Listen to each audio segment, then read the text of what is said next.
This era, everyone is talking about mindset and manifestation. So, like in your experience, what are the key mindset shifts? Are they going completely AI? Probably not. Do they need AI? Maybe not. They have a lot of their own knowledge. But should I digitalize? What platform should I use? What technology is relevant for me? More than 2 lakh students on Udemy has trusted you. Probably we are still at 10% digitization. New digital strategies, new digital tools, and new digital approach. We need to keep building digital strategy as a part of our business strategy. As an experienced mentor and coach, what advice would you give to young professionals and entrepreneurs? So think digital in terms of your career. People call me veteran 1981, 79 batch. I am Bangalore. Hindustan Unilever with 8 years, 16 years stint in Johnson & Johnson, regional marketing director in Johnson & Johnson in Singapore. I founded this company, Enrichmentors. We now have about 215,000 students, 41 courses. So COVID, we can see every business and everything is going digital.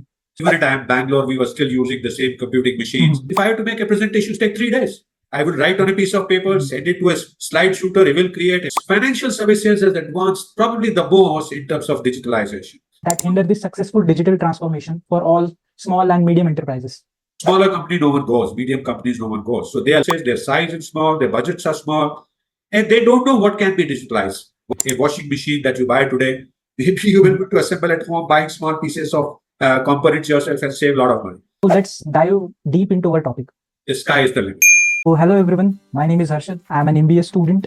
So I welcome you all to interview session with an IIM Bangalore alumnus and founder of Enrichmentors, Mr. Arun Singhal. He has worked at top MNCs in various leadership positions. So Arun sir, thank you for joining us. Let us start with a brief introduction about yourself and background. Right. Thank you, Harshad. Thank you for taking time out to do this discussion. To quickly tell you, as Harshad was saying, I am now people call me veteran, and it's 40 years. I don't exactly know the meaning of veteran. I still feel young at 25 right now. If I don't look at myself in the mirror and I don't pay attention to people calling me uncle, I still feel I'm 25, 26, as young as Harshad and all of you. So I started my management journey way back, 1981, 79 batch. I am Bangalore, 1981. And then very quickly, over these 40 years, there have been a couple of stints. The first was obviously with Hindustan Unilever with 8 years, where I learned about basics in sales, marketing, product management, also general management. And then I kind of had 16 years stint in Johnson & Johnson. And I saw a lot of digitalization happening. And I started as general sales manager, became a regional marketing director in Johnson & Johnson in Singapore. And the last stint that I had working career with companies was with a company called Jumex, which is now part of Danone Nutrition, where I was the managing director for 2 years.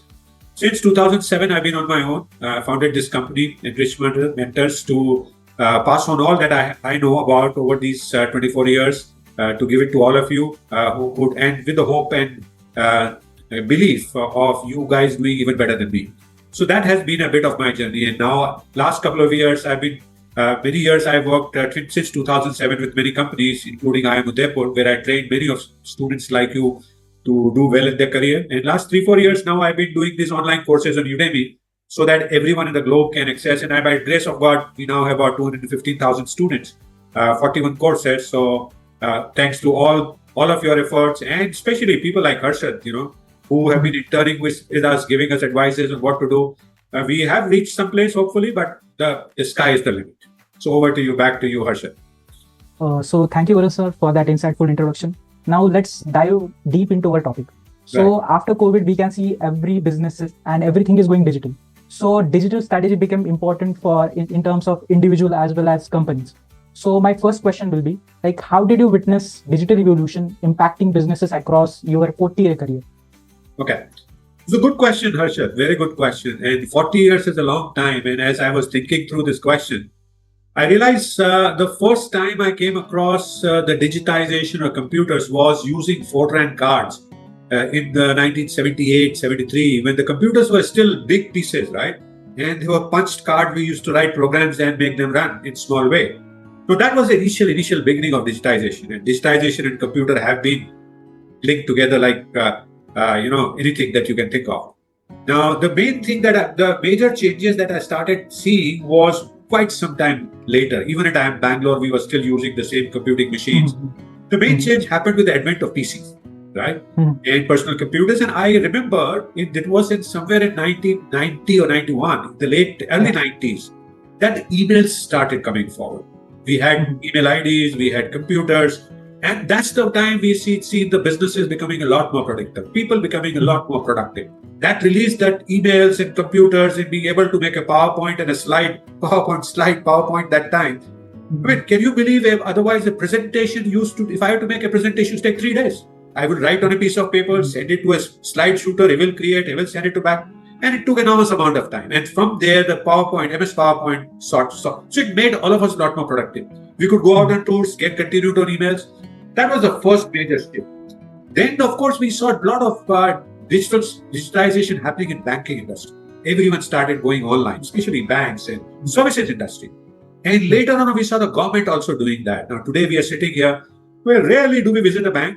We plug into a computer or a PC or a phone and do all the transactions in the bank. So the financial services has advanced probably the most in terms of digitalization. And so has a lot of government services, passports. Today you can fill all the data for passport on your computer, go to the place and get your passport in a couple of days. Now, what over the period, if you see, we are still at the place where the businesses like services have digitalized. Now, every business has three main things that you do. You analyze, you plan, and execute, right? That's a Philip Kotler's simple way of summarizing management. I think practically all of us, our businesses are now analyzing and planning using digital tools. So we're digitized there. It's the implementation, delivery of value to customer that is still in parts only fully digitized. Music industry, for that example, you like the films, the entertainment, all digitized now. I mean, you don't buy the records, you don't play the record players, you don't buy VCDs and play the cassette anymore, right? So all that has seen a lot of these things.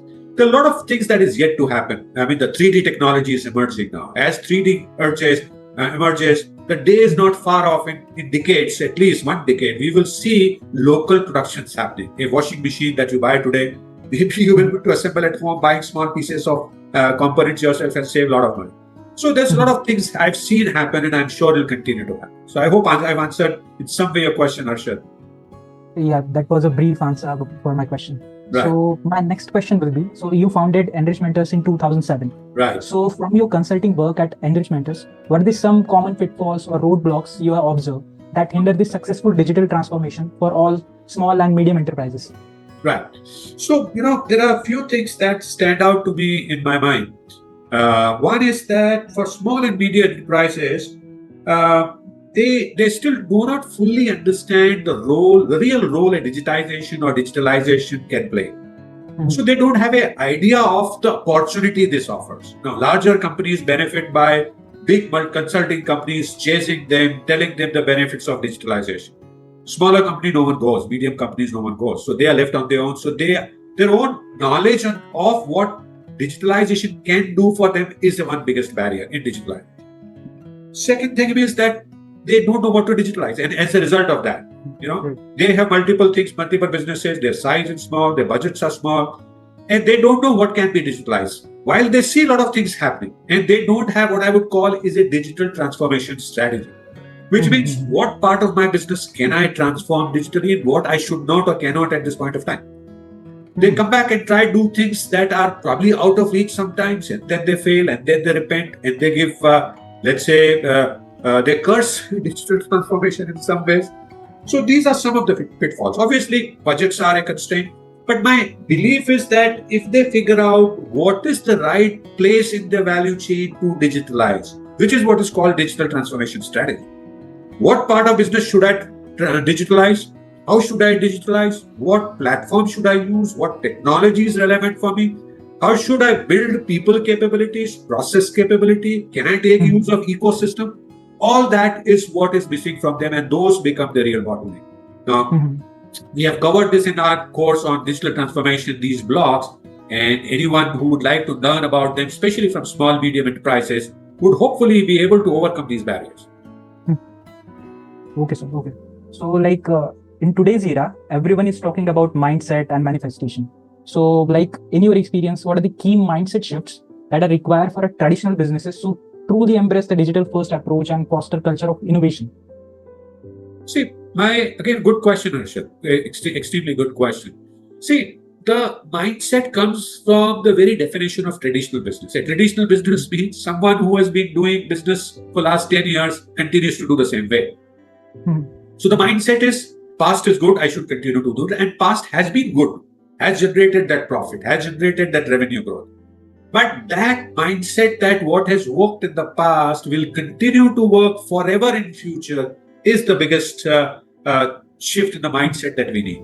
We need to be open to say, yeah, we have been successful in the past. There are a few things that we have done well that will continue to do well in the future, but a few things that we need to think differently. We need to be open to the new things coming up and see how we can do that. So that's the first big thing. Second thing is, oh, this is not for me. Yeah, I know it is nice. Everyone is benefiting you, but this is not for me because I don't partly understand or partly because I don't have money for that. So we need to be open. Whole thing is being open. So the traditional businesses have the biggest challenge of falling out the rut of the past. And it is said, the success is its own biggest enemy. So the past successes of traditional businesses is their biggest bottleneck in their mind. So they need to come back and say, hey, yeah, okay, I've been successful. And I need to be open to the new changes that are happening while being mindful of what has worked in the past. And if that kind of frame of mind, if they can bring the traditional businesses, they can certainly do well.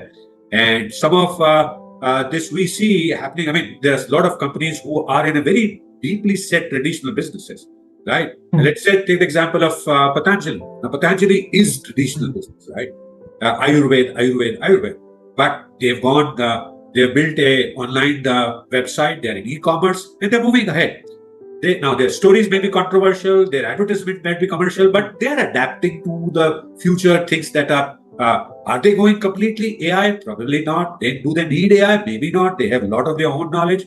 But what are the new e-commerce that is picking up, which is relevant for the businesses they're picking up? So like this, people need to be aware of what is happening first, be open to that, and keep their mind open is the primary things. Okay. So what I understood in simple terms, like we should not like leave the things that works for us, and we should like keep adding new digital strategies, new digital tools, and new digital approach. Absolutely. In fact, what should happen now, and this brings you reminded me. See, what happens is there is all the good companies, businesses, and everyone who wants to be successful should keep doing strategic thinking every year, probably. Every year you work through the 364 days. 356th day, 665th day, you should sit down and say, hey, I've been doing this business for last 364 days like this. Is that the right way to continue? I should engage in a strategy session with my team, key players. And in that, we should ask also the key question about our products, our markets, also the digital strategy. What is the role of digitization? What I have been using, how am I using digitalization in the past? What are my opportunities in the future, and what can I do? So we need to keep building digital strategy as a part of a business strategy. And that should be again related to, as covered in this course on excellence and digital mastery, digitalization and digital strategy. It should be related to your industry cycle, in the kind of industry you are. So that's what you should do. Yeah. So like as an experienced mentor and coach, what advice would you give to young professionals and entrepreneurs looking to build career and businesses in the digital age? Again, excellent question, Harshad. So first, let me take the careers part of a lot of people listeners to this video would be students or young professionals. So first thing I would say, digitization and digital as a field offers tremendously more opportunity than anything else, any other industry. So think digital in terms of your career. Whatever you're doing, say, how can I become digital in that? In my learning, in my career, in my work that I'm doing. Second, also need to ask is, if you're doing marketing, how can I do digital marketing? If you are in supply chain, how can I do digital supply chain? How can I digitize supply chain? If I'm doing finance, how can I digitize finance? So every part, if you are studying, how can I learn digitally? Learning digital is now a commonplace, right? I have so many students, the whole learning has gone digitized rapidly. So each career. Second thing, even in the core digitization, there are a lot of evolving and rapidly growing on. I don't know if all of you know that the technology has grown in value for the people, the participants in career, the students, the working professionals, faster than management. The money, the career, the recognitions, the designations have come faster in technology field where the digitization uses the capabilities of people. So think of a digital career wherever you are, either core digitization, you are in software company developing products and services, or digital consultancies or whatever, or even in your own business, how can I digitize? Because digitization is the future. I don't remember the figures, but if you look at the whole industry, probably we are still at 10% digitization. And my belief is, like a golden thread balance, it will reach close to 50% at least before it kind of stays back or it kind of slows down. So think digital. Second thing for businesses, again, I would say the same thing, entrepreneurs. Think digital for very good reason. Digital things are significantly cheaper, inexpensive, and more innovative. You have much more scope for innovation there. Digital marketing is one obvious example. You can advertise, if you can crack the code, you can advertise digitally with no cost practical. And that's a great kind of incentive or an avenue for an entrepreneur to build business.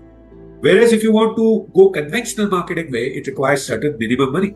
And that is, so again, think digital. I think a common theme for entrepreneurs and students and working professionals is to think digital. If I'm doing anything, can I do digitally? And the rewards are you will incur less costs, you will do faster, and you will do probably innovative. Now, it requires you to acquire the skills in digitization. You just needs to have digital literacy. You need to know in today's world, like ChatGPT, take advantage of the new technologies on AI and generative AI that is coming up and take use of that. So that's what my advice would be to the students as well as business people. So have I answered your question, Arshad? Yeah, all the questions are answered. So last but not the least, more than 2 lakh students on Udemy has trusted you. So what this course on digital strategy can offer to a young professional or entrepreneur or an MBA student? Okay, good question again. See, this course is basically first tells you what is digitalization or digital transformation.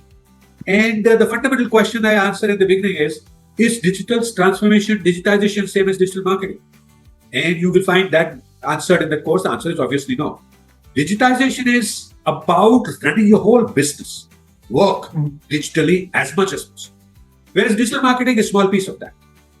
So it starts with the fundamentals of what is digitalization, what is digital strategy.